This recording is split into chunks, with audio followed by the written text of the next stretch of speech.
name's Keith Bradshaw. I'm a senior partner at Speirs Major Light Architecture. My role is to lead the design on many of the projects. I've worked within lighting for about 25 years, and a lot of my work has been working on international projects in different regions around the world. So when we first heard this term At-Turaif, we immediately started to search what At-Turaif was and what it meant. And we were totally blown away by what this project was, what it looked like. It was a whole set of new knowledge for us in terms of architectural heritage in Saudi Arabia. And also we understood that it sat at the heart of a development. It was the kind of the anchor point for a new development, which was the Dir'iyah Gate project.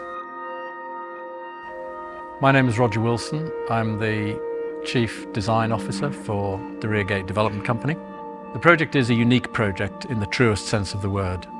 It is about lighting a World Heritage Site, At-Turaif, the place of the founding of the first Saudi state. And the project was really around providing an ambient lighting solution for what is a city, a mud and render city. So it has a very specific texture and feel and colour and tone. And we wanted to try and find an ambient lighting solution that brought all of this out, but also helped people understand the depth and the volume of the buildings and to not flatten the architecture and the built form.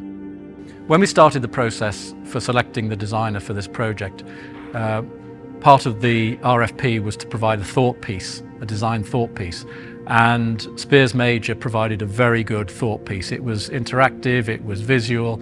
It immediately told us that they knew what they were dealing with here. Within any approach, there's a certain amount of information. And as part of that information pack was a whole series of images and explanations about the story of the project and the fact that it was a UNESCO World Heritage Site.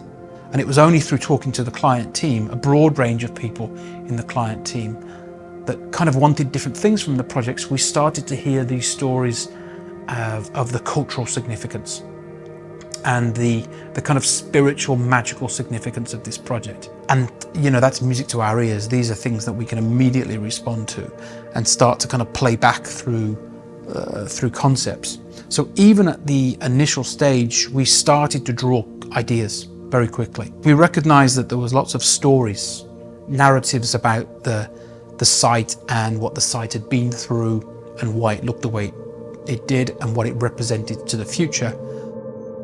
We could maybe explain or amplify with light.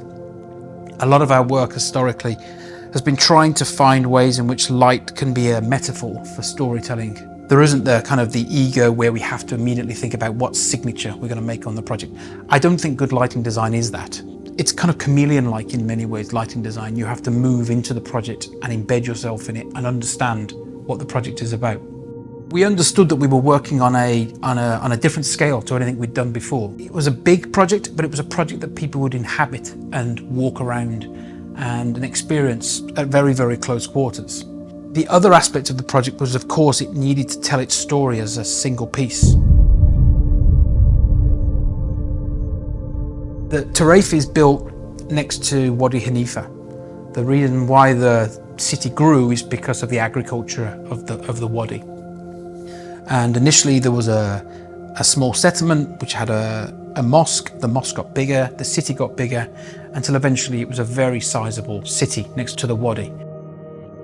There were many, many viewing angles that we had to think about, which meant that it was an incredibly three-dimensional, layered piece of work, and took a lot more time than any of us anticipated to go to every one of the locations and think carefully, because you put a light over here because it looks great from this view, but then of course very much in the round you have to understand the consequence of that from a different view.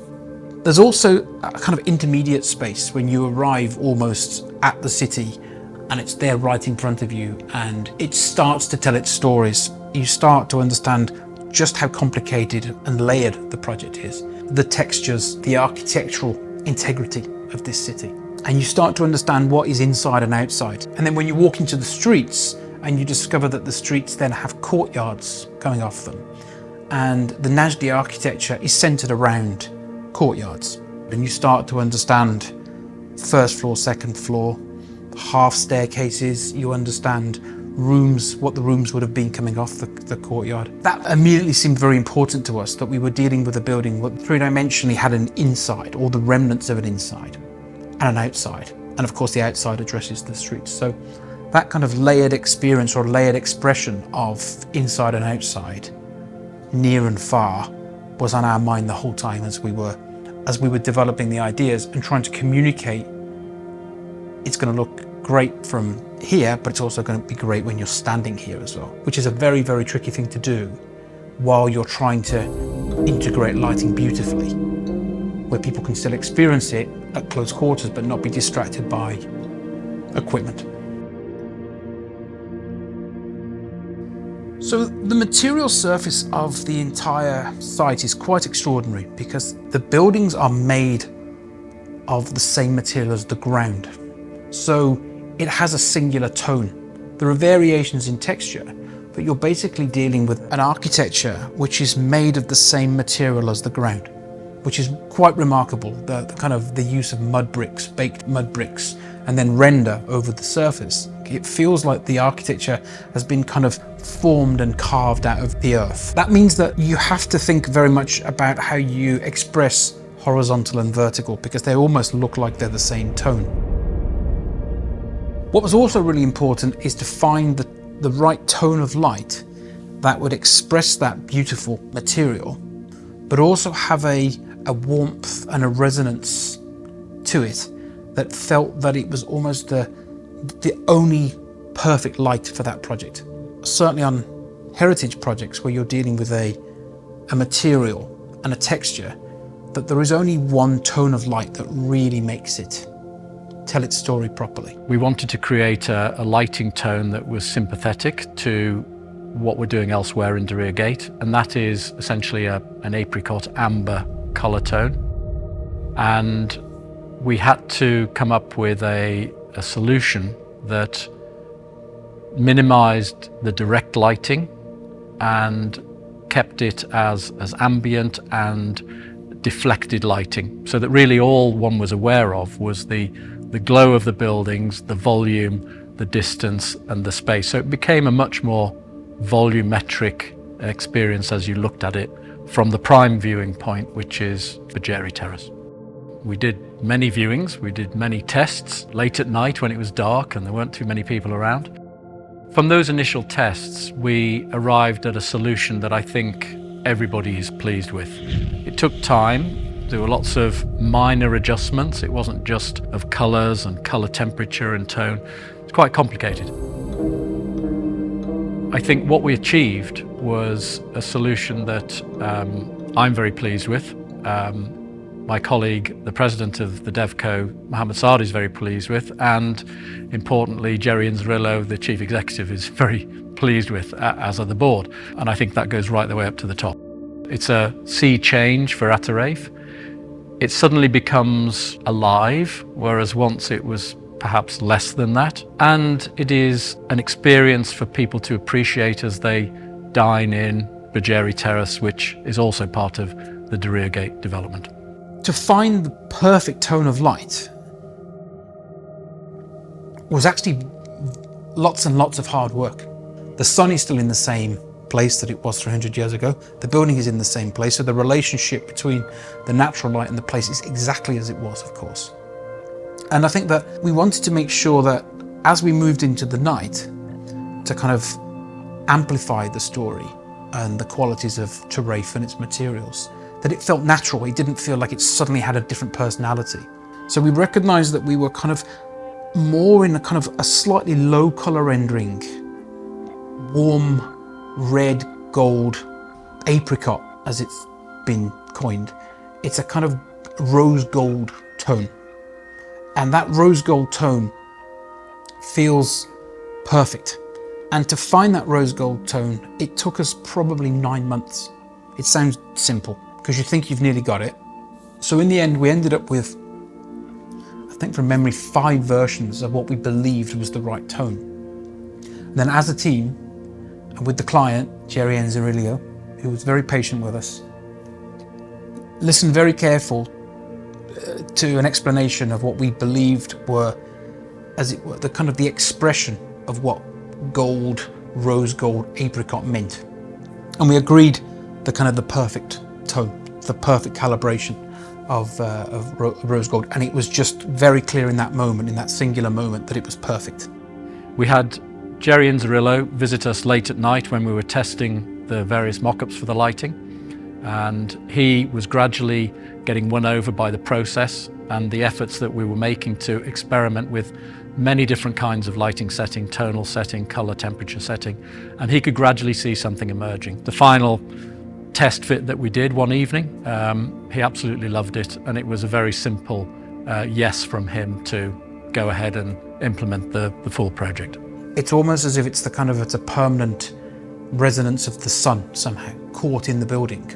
It's as if somehow the buildings have held on to this golden glow of the sun, which meant that as you watch the project over the sunset periods, which we've done many, many times, and you watch the natural light fall and the artificial light rays, it feels like a very natural connection between one and the other. So when you look at it, you realize that it's an authentic piece of Saudi heritage, really. So my name is ad-Dir'iyah. I'm a lighting designer for Speirs Major for 15 years now as a design associate. On the At-Turaif project, which is a very, very special site and very, very special project because there's a lot of heritage and 9G architecture. My role was really to make things happen and to get the process with a contractor, with a local project manager, and the client, to be sure we convince the ideas, the design, and then to make it happen. When we started in late 2021 and autumn 2021 with a concept, we've done a presentation, and then we have to make some tests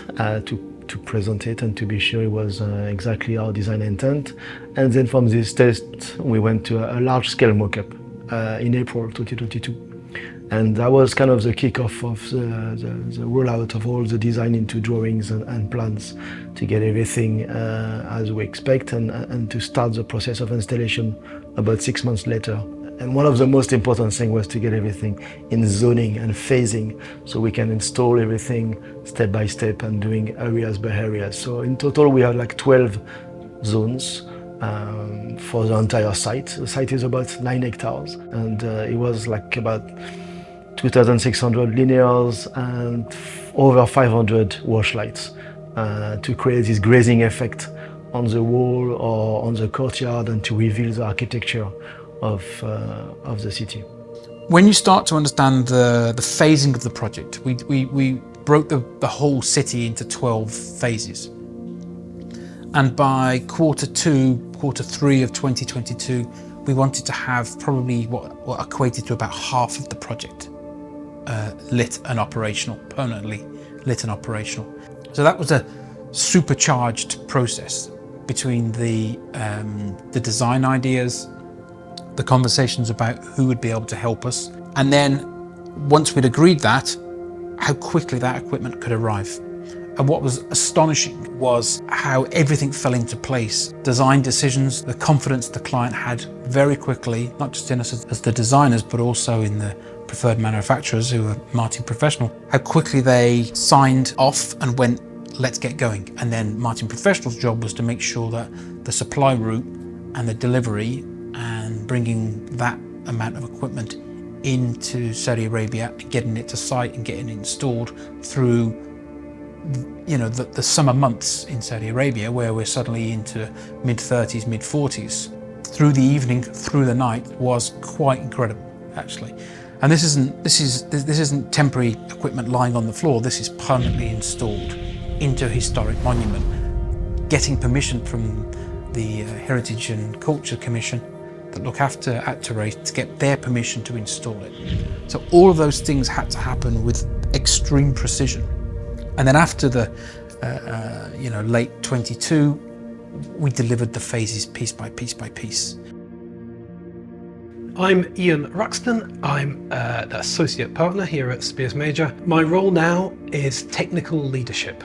Certainly design and implementation of complex control systems is very much part of my job. And that often these days extends to the actual sitting on site all night, programming and integration and all of that. And that's been a major part of my role on this project. The design of the control system was in our minds from the very, very beginning. We knew that there were going to be an awful lot of lights. We didn't know for sure how many when we started, but we knew it was going to be thousands and thousands and thousands of lights. We knew that it would be kinetic BMX lights because we were going to need to change color and have subtle shifts and have various different looks. So the control was always going to be complex. It's also a physically large site. On this particular site, there are great limitations because it's a heritage site on running cables and where you can't just dig a hole anywhere and put a trench in and run cables, whether it's power or data. One aspect of the project that was really important for us was to keep this authentic feel when you were next to the project, when you were standing in the streets or next to one of the major buildings.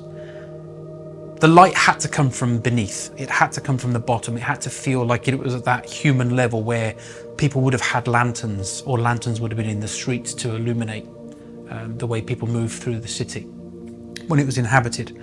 So, of course, we've then got an extraordinary amount of equipment and pieces of kit that we want to put in the street and find a neat way to integrate it. But we're integrating into UNESCO heritage sites. It had to be done very carefully. So we came up with a very neat way to conceal the fixtures and hide the 21st century reality of lighting, which was steel channels, glazing, cables, connectors, all the stuff that comes with a lighting installation. In the streets, we wanted to go in effectively a gravel line. Lots of the spaces have gravel in the infill between the Riyadh stone pavers, which make the street, and the mud brick walls. So we semi-recessed, which means that at no point, even when it rains, do the fixtures sit in puddles. They're semi-recessed in many occasions. They sit within gravel, but they have a shield around them. And that shield was something that we worked very closely with Heritage and Culture to get the tone of that perfect. The shields that we had are colour matched to the stone. So by day they look very neutral.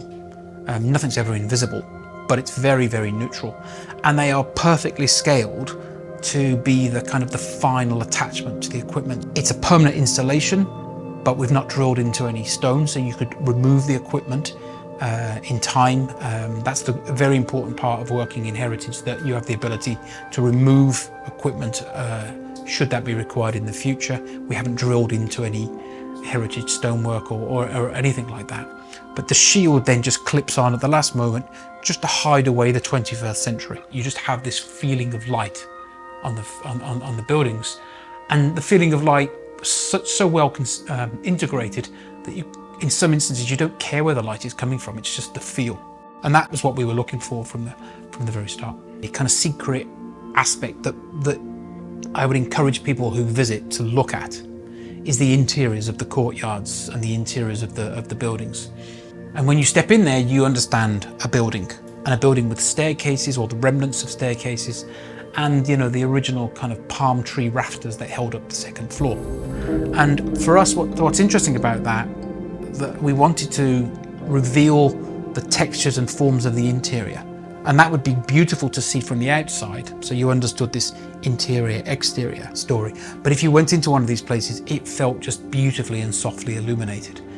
But by doing so, and again from ground level, hidden within the gravel, or hidden behind the corner so you never quite know where the light's coming from, you get wonderful shadows and textures of light coming from the bottom, which again feels very human scale, very almost domestic in some spaces, that the light was almost the light that was left behind in a funny way, that although the inhabitants have left and the materials of life have gone away, the scale of the light, the feel of the light still feels authentic to the interiors. There's also that scale of lighting that the project had to be successful at as well. We plumped for a large system using Pharos designer products. This is partially because We like that product. We have a lot of faith in it. It's very flexible. It can do what we need to do. We try to go with things we can trust on both the lights and on the control side. The idea of having sort of one central controller with lots and lots of output, as you would generally do perhaps in an entertainment environment, doesn't really fly here.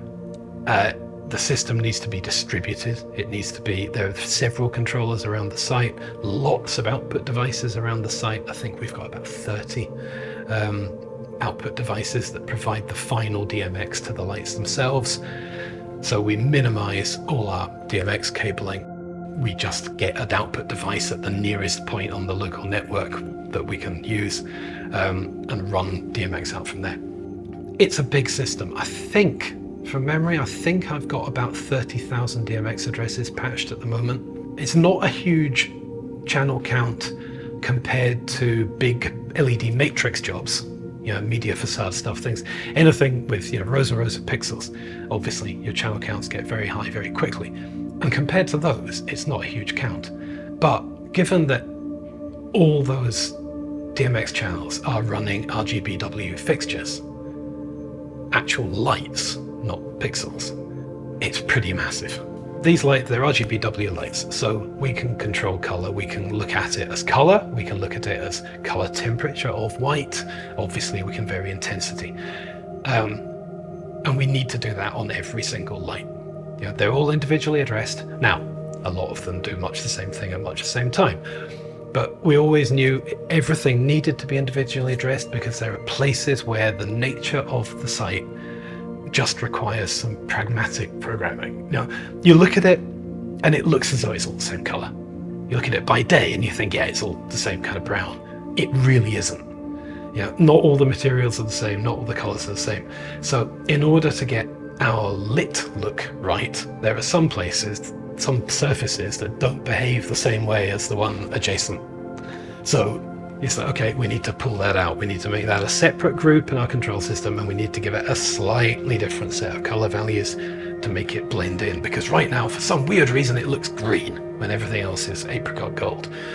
And you know, there's a few places like that. So we need that addressability. We need that flexibility in the control system to be able to group things in many different ways on the fly, which we get from this system. It also allows us, of course, to do the different looks that we have.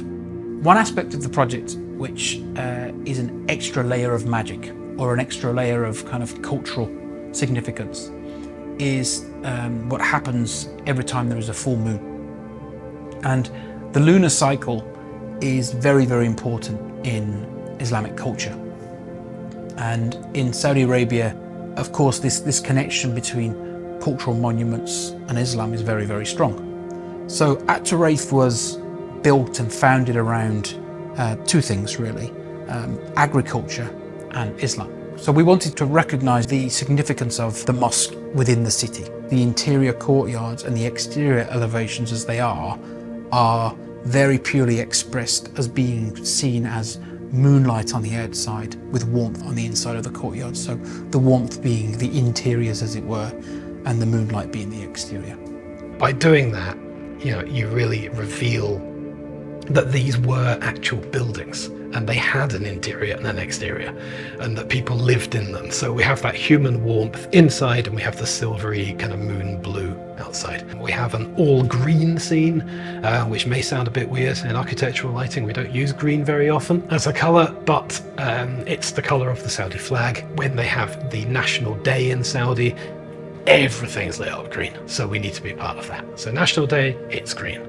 We also have a white look. It's actually two subtle tones of white, which is for their Founders Day, white being the other colour in the flag. One of the key things for the success of this project was the support locally and remotely, but the support from both Martin as the manufacturers of the luminaire and also from Pharos, the manufacturers of the controllers, plus the actual installers, contractors on site and the local support integrated team.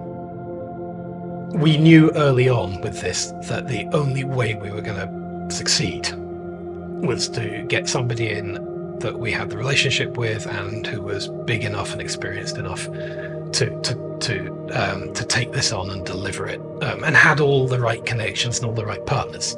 It has to last, it has to keep working, they have to be able to rely on it in the long term. It's inevitable there will be the occasional failure, but there needs to be a way of dealing with that quickly and efficiently. Along with Martin, we developed a pretty thorough tagging system where every light has got a label on it with a complex tag that identifies what it is, where it is, what its DMX start address should be, and various other bits of information, what power cable it's on and what distribution board it's connected to. Everything is encoded into this tag. So, we've made it as easy as possible to look after. The whole system should have genuine longevity and genuine maintainability. The first thing for us, because we're independent, is to think immediately about what's the right kit for the job. So on a project of this type, you're in a very varied climate. You've got extreme heat, you've got flooding, you've got the effects of sandstorms. It's actually a public space as well, so it has to be robust when it's dealing with public moving through on golf carts as they can through At-Turaif. So it had to be a robust piece of kit, but beyond that, the invisible was the people that we wanted to work with to help us deliver it. And I think that with Martin Professional, we've had very, very important relationships which have developed over the last 25 years. And with particular people that we've been through it together. And I don't just mean a few late nights, I mean many, many late nights. And also the ups and downs of delivering innovative projects when we're all right at the edge of what we know that as companies we can deliver. This project for us as Speirs Major was very challenging, but we wanted to do it. So then we wanted to bring people in who we also knew loved the challenge, but it would be tricky for them. And I think that what we've handled together as Martin Professional through various projects is a level of trust that even when the going's tough, that we stick together and we find a good solution. And I think that that is very, very unique. The relationships, the trust, and also the trust which goes not just from the relationships at headquarters, but also with local teams that we've worked with, who we know go to that extraordinary length to deliver these projects, which involves all the complexities and pieces, the stories we never tell. If it was going to happen, it was probably going to happen with that team. I know Speirs Major from my previous lives in London, and I was very well aware of their capability. They were the right people to work with us, and they've worked closely with us. It's been a to and fro process, and we've listened to them, and they've listened to us, and through that holistic collaboration process, we've ended up with, I think, a very worthy solution to what is a very unique World Heritage Site.